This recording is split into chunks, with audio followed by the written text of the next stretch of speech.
embraced Islam. I've been reading it for the last 43 years. I read it every month. I go into the commentaries. I look at it. It's a book that I had a very, very intense experience with, and I believe it. And so the things it tells me to do, I actually try to do, and I find that they work.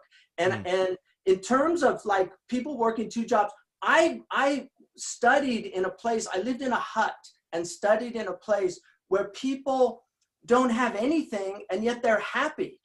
Part of the thing is everybody wants so much stuff. They want dunya.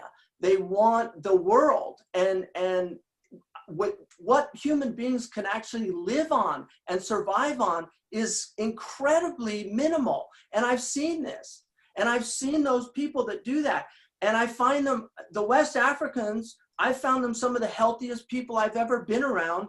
And yet they would be considered impoverished people by this society. I mean, one of the problems with Western civilization and modern civilization is that poverty is not a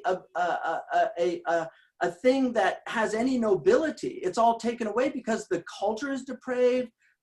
What they watch on television, how they speak, it's depravity. And Islam elevates people. It takes poor people and makes them like kings. And I've seen this, and I've seen those people. They're amazing. I've seen some of the poorest Moroccans that I've ever been with, and yet the dignity, the human dignity, the attachment they have to Allah, the spiritual. I mean, I could take you to people right now that have nothing, and yet they have everything.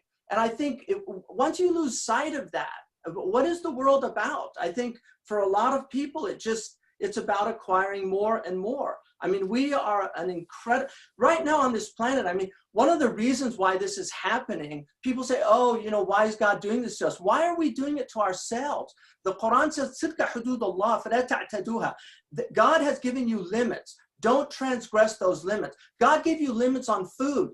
If you go out into nature, you don't see fat animals because animals know their limits in eating.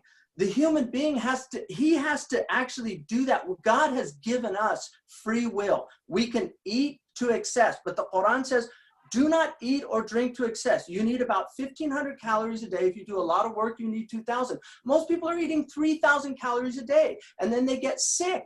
These are metaphysical laws. Just like you have a physical law in the universe. If I take a hammer and hit you, there is a Newtonian physics that is going to determine the cause and effect of those actions. The same is true in the metaphysical world. People are transgressing the boundaries everywhere. This event has been such a gift for people just to stop and see how insane their lives